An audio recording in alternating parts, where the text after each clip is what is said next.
Well, 48 years have gone by since the Summerland fire, yet many of you, like me, will see those images clearly in your mind as though they happened yesterday.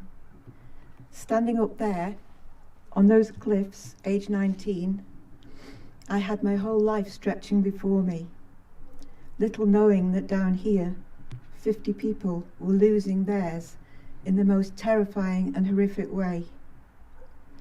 The intervening years have brought many changes to our society, some good, some bad, but probably none like the events we've seen over the past 18 months. Yet there have been times, just like 48 years ago on this site, when throughout it all, real compassion and courage has come to the fore, not just here on our island, but around the world. We live in a closely connected global community where events happening worldwide can now touch us within seconds and change our lives irrevocably. This is a time in our history when world leaders worthy of the name have stood up and acted decisively with conscience in so many ways for the good of their people. One example was Joe Biden's emotional address to the people of Tulsa, Oklahoma, on the 100th anniversary of the massacre that destroyed its thriving black community, when he stated, "We can't just choose what we want to know and not what we should know.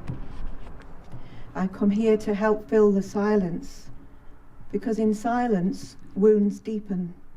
And just because history is silent, it does not mean that it did not take place." He was, of course, talking about one of America's darkest and long-suppressed moments of racial violence. Yet his words struck home for me. I made comparisons with our own elected representatives and found them wanting in so many ways. Where is their honesty and courage? Why should it be for me to be standing here? I'm just a wife and a mum and nan. What happened to their promises to make a difference if elected? While there is one child going hungry for the want of a decent meal, one person suffering for the want of hospital treatment, anyone desperately dealing with mental health issues and getting no mental health provision, someone struggling to find somewhere to sleep tonight, or the deaths of 50 people going unmarked and unrecorded on the site where their blood was spilled, then our elected representatives, with all their empty promises, have failed us. The past 5 years of their tenure, and even the past 48 years, have proved there is no honour in these so-called honourable members. They are cowards, concerned with squandering our money on their vanity projects and inflated egos, and righting the financial mismanagement they've presided over. A few have ventured onto this site at this time, but then they've gone home to their families and failed to act with good governance. They have squandered their 5 years in office when they could have done so much good for all of us. Look around you. You would be forgiven for thinking that after 15 years of demolition, what this site represents now is all our government deems fit in acknowledging and commemorating this disaster, one of the largest losses of life due to fire in Europe's recent history. Yet I can tell you for certain, this tragedy has not and never will be forgotten by our island community. In standing here tonight, you are helping break their silence, which is only causing wounds to deepen. In standing here tonight, we know firsthand that just because history is silent, it does not mean that it did not take place. Yes, the circumstances of Joe Biden standing up with honesty and courage are different to this tragedy, but his words are just as relevant here. Leading up to the 45th anniversary, I asked our Chief Minister Howard Quayle and David Christian, leader of Council, if they would come along and say a few words on that historic occasion of national importance, and take the opportunity to apologise on behalf of previous elected representatives for the mistakes made, which are documented in the inquiry report. I received silence. Once again, I call for them now to issue a public apology. Not long ago, I received a letter from lawyers for Douglas Council requesting I do not speak to the media about mistakes, culpability, or corporate manslaughter, that I remain silent. I will not collude in any silence. In 2 years, it will be the 50th anniversary. Media here and further afield will focus on this site.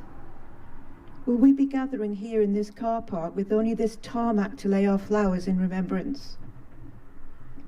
I've impressed on leaders of the DOI and DEFRA and the newly appointed Manx Development Corporation that the clock is ticking.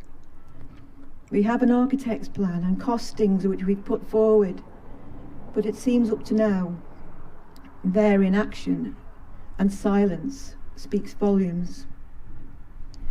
It's so important to remember the legacy left to us by all those killed.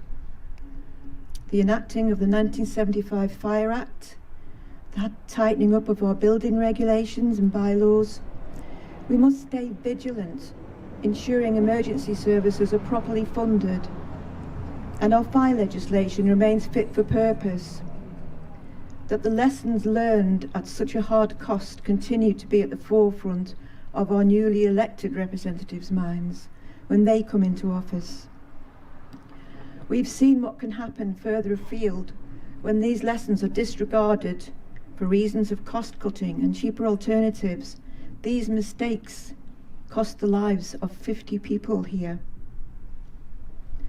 48 years ago this evening, at around this time, there were approximately 3,000 people where we are standing now, enjoying a night of fun and entertainment, unaware of what was about to engulf them.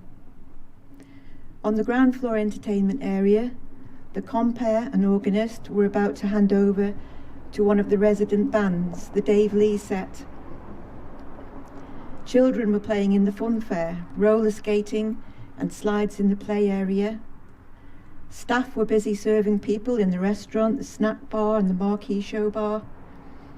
Lads were enjoying a game of pool, on the top floor, people were relaxing in the TV room and the sundome. Within minutes, the fire had taken hold and burnt through the external galbestos cladding into the voids in a chimney effect, progressing onto the roof where molten oroglass was soon raining down, causing horrific burns to those trying desperately to get out through the main doors, where a bottleneck had built up. There was panic, an explosion. A firewall ripped through the building. The Dave Lee set broke down the glass aquadrome doors, getting through with seconds to spare before the firewall hit, and saving many lives. In the children's play area, the assistants left, leaving the kids unable to get off the rides. Luckily, parents there got them to jump off the rides and caught them just as the back door burst open and they were able to escape. The flying staircase leading to the upper floors quickly burnt through, leaving those on the upper levels trapped with no way to get down. They resorted to throwing their babies off the balconies for those below to catch them, which they did. Meanwhile, 2 lads aged 17 and 18 were playing pool. Their families had holidayed here many times, thought they would be safe coming here for their first holiday on their own. Sadly, they didn't make it out alive and are now buried together in Moran churchyard. So many tragic stories told to me, such needless loss of life. We will continue to remember them, regardless of what happens to this site. We will not collude in any silence. In standing here, we will continue to break the silence, because we can't just choose what we want to know and not what we should know. We have come here to commemorate and fill the silence of our elected representatives, because in silence, wounds deepen. Just because our elected representatives are silent, it does not mean that it did not take place.